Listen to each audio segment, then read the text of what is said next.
My name is DJ Skiles. I'm a Battalion Chief with Sioux Falls Fire Rescue. I've been on about 19 years now. Sioux Falls is a great city. It's a growing city, strong economy.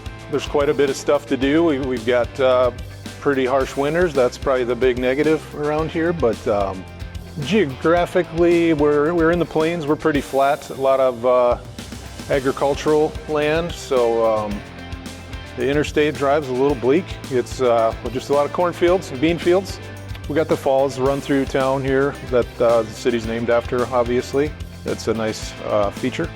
Sioux Falls has 12 stations, 13 crews. Central downtown has 2 crews. Central, as the name implies, is it's right downtown, so a lot of population right around here. It's the older part of town, the most densely populated area in town. That's why we have 2 crews here. So if one's out, the other one can respond because there's a lot of incidents in this territory simultaneously.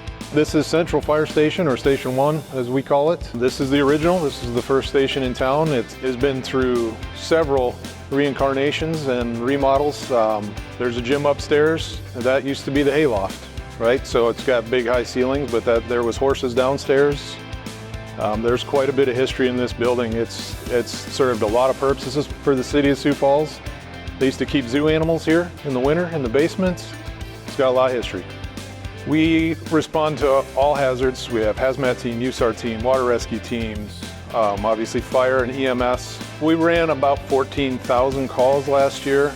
Just for perspective, I've been on the department for 19 years, and I believe my first year was 6,000, so we've more than doubled our call volume in 19 years. We're all hazards, so fire calls, I want to say about 60% of that 14,000 is EMS calls. We get some water rescues here with the falls. There's kind of some rocky features that people like to jump out to and then they can't get back.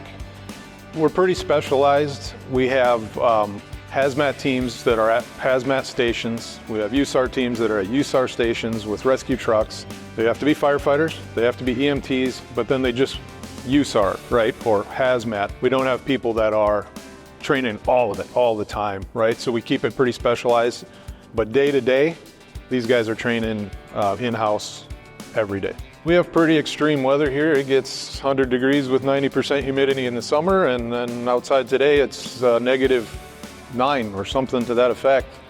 We don't get to not respond on those days, right? So we have contingencies in place to keep guys hot and keep guys cold.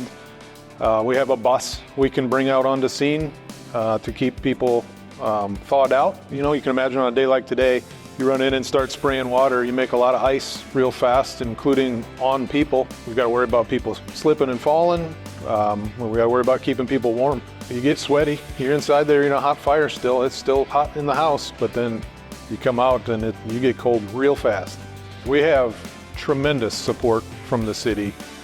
We have fantastic equipment. We're able to maintain it regularly, replace it regularly.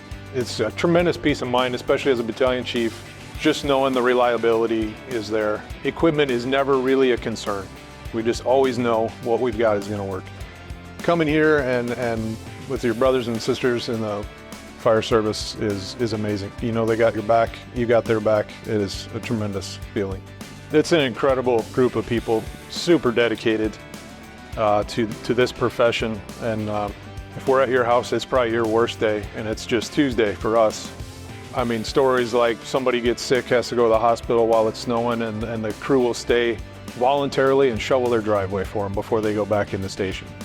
It's a great job, but it's a great city. We all like supporting the citizens and visitors that come to Sioux Falls. It's super rewarding.